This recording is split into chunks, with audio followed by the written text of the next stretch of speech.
एक समय की बात है। बहुत सी तीरंदाजी प्रतियोगिता जीतने के बाद एक नौजवान तीरंदाज खुद को सबसे बड़ा धनुर्धर मानने लगा। वह जहां भी जाता लोगों को उससे मुकाबला करने की चुनौती देता और उन्हें हराकर उनका मजाक उड़ाता।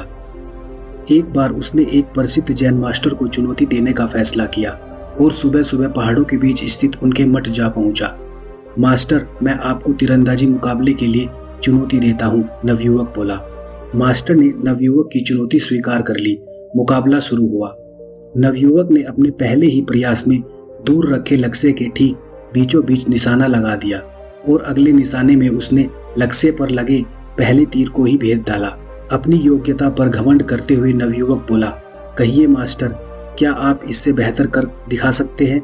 यदि हाँ तो करके दिखाइए, यदि नहीं तो हार मान लीजिए। मास्टर बोले, पुत्र मेरे पीछे आओ। मास्टर चलते चलते एक खतरनाक खाई के पास पहुंच गए। नवयुवक यह सब देखकर कुछ घबरा गया और बोला, मास्टर, ये आप मुझे कहाँ ले जा रहे हैं? मास्टर बोले, घबराओ मत पुत्र, हम लगभग पहुंच ही गए हैं। बस अब हमें इस जर्जर पुल के बीचों बीच जाना है। नवयुवक ने देखा कि दो पहाड़ियों को जोड़ने के लिए किसी ने लकड़ी का एक काम चलाऊ पुल का निर्माण किया था और मास्टर उसी पर जाने के लिए कह रहे थे। मास्टर पुल के बीचों बीच पहुंचे, कमान से तीर निकाला और दूर एक पेड़ के तने पर सटीक निशाना लगाया। निशाना लगाने के बाद मास्टर बोले, आओ पुत्र, अब तुम भी उस पेड़ पर निशाना लगाकर अपनी दक्षता सिद्ध करो। नवयुवक डरते डरते आगे बढ़ा और बेहद कठिनाई के साथ पुल के बीचों बीच पहुंच गया और किसी तरह कमान से तीर निकालकर निशाना लगाया, पर निशाना लक्ष्य के आसपास भी नहीं लगा। नवयुवक निराश हो गया और अपनी हार स्वीकार कर ली।